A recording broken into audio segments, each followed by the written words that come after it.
जिस वंदना गुप्ता के ऊपर लड़कियों को जबरदस्ती सेक्स करवाने के लिए मजबूर करने का आरोप लगाया गया था, वो पहली लड़की जो पटना के गाय घाट रिमांड होम से निकलती है और सबसे पहले पुलिस स्टेशन पहुंचती है, जहां वो आंखों में आंसू लेकर अपनी आप बीती बताती है। पटना की डीएम तक पहुंचकर गुहार लगाती है और बताती है कि कैसे लड़कियों के साथ जोर जबरदस्ती किया जा रहा है। जो लड़की बाहर जाना नहीं चाहती, अनजान लोगों से मिलना नहीं चाहती, उसे वंदना गुप्ता के द्वारा नशे की गोली खिलाकर घिनौने कार्य करवाए जाते हैं। लेकिन उस लड़की की किसी ने नहीं सुनी और एफआईआर तो दूर की बात, उस लड़की के कैरेक्टर पर ही सवाल खड़े कर दिए जाते हैं। लेकिन अब जब एक और पीड़िता गाय घाट रिमांड होम से केस सच्चाई को सामने लाती है और पहली पीड़िता को सच्चा बताती है, जिसके बाद अब पहली एफआईआर दर्ज की गई है।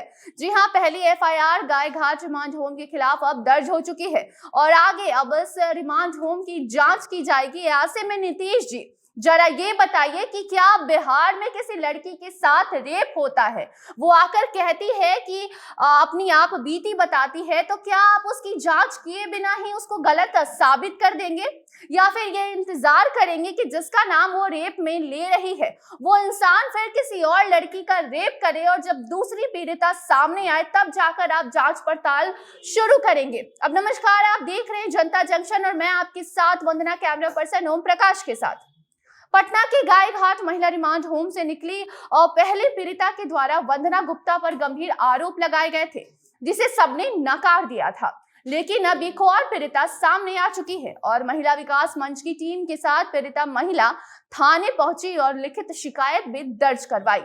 रिमांड होम की सुप्रीडेंट वंदना गुप्ता के खिलाफ जैसे पहली पीड़िता ने आरोप लगाए थे, ठीक उसी तरह इस लड़की ने भी वंदना गुप्ता की काली करतूत सामने लाई है और उस पहली पीड़िता को भी सच्चा बताया है।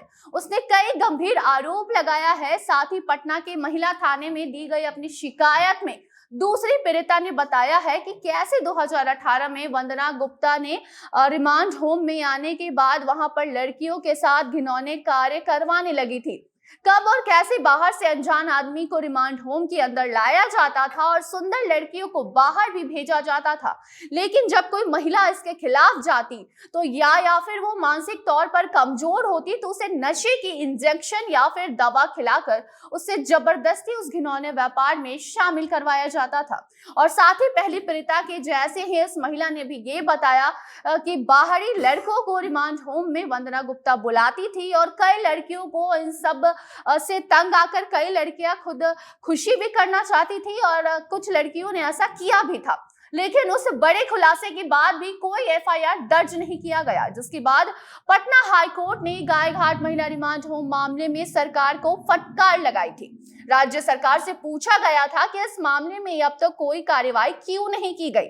लेकिन अब जब दूसरी पीड़िता सामने आई है और इस पूरे मामले की पोल खोलते हुए उसने ये भी बड़ा खुलासा किया है कि वंदना गुप्ता ने उसका भी सौदा कर दिया है। जी हाँ, गाय घाट रिमांड होम में वह 4 साल से रह रही थी। 2018 में वंदना गुप्ता ने उसकी जमकर पिटाई भी की थी और 2020 में जब वो रिमांड होम से रिलीज हुई तब वो मुजफ्फरपुर में काम उसको दिलवाने के नाम पर गलत लोगों के हाथों में वंदना गुप्ता के द्वारा उस लड़की को, यानी कि उस पीड़िता को सौंप दिया गया।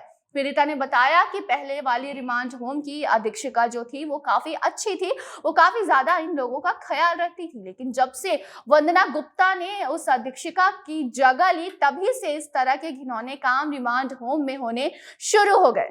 ऐसे में अब दूसरी पीड़िता की बातों को सुनते हुए जिस तरीके से एक के बाद एक पीड़िता सामने आ रही है, उसे देखते हुए उसकी शिकायत दर्ज कर ली गई है और पटना के महिला थाने में महिला रिमांड होम के मामले में यौन शोषण के लिए आईपीसी की धारा 354A और लड़कियों को नशीली दवा देने के मामले में धारा 450 लगाकर एफआईआर भी कर लिया गया है। ऐसे में अब इस पूरे मामले को देखते हुए जांच पड़ताल की जाएगी और जो भी सच्चाई सामने आएगी उस पर कड़े कार्रवाई भी की जाएगी।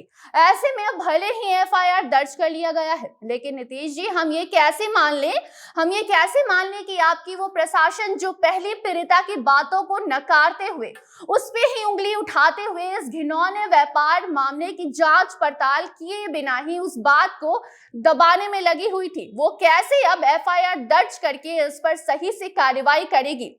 क्योंकि अगर इतनी जल्दी इन सब मामलों को देखा जाता तो वो लड़की यूं रोते बिलखते हुए दर दर की ठोकरें नहीं खाती।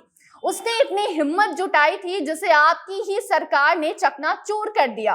और जब हाई कोर्ट से आपको फटकार मिली तो और जब दूसरी पीड़िता सामने आती है तो उसकी बातों पे विश्वास करके एफआईआर दर्ज करवाया जाता है। खैर, अब इस पूरे मामले पे क्या कुछ नए अपडेट्स आते हैं वो भी हम आप तक जरूर पहुंचाएंगे। और साथ ही आप फिलहाल के लिए हमें दीजिए इजाजत। और जिस तरीके से आप फेसबुक और यूट्यूब पे हमारे साथ जुड़े हैं, ऐसे ही आगे जुड़े रहने के लिए आप हमें इंस्टाग्राम और लिंक्डइन पर भी फॉलो कर सकते हैं और हमारे साथ जुड़े रह सकते हैं। फिलहाल के लिए हमें दीजिए इजाजत और देखते रहें जनता जंक्शन। धन्यवाद।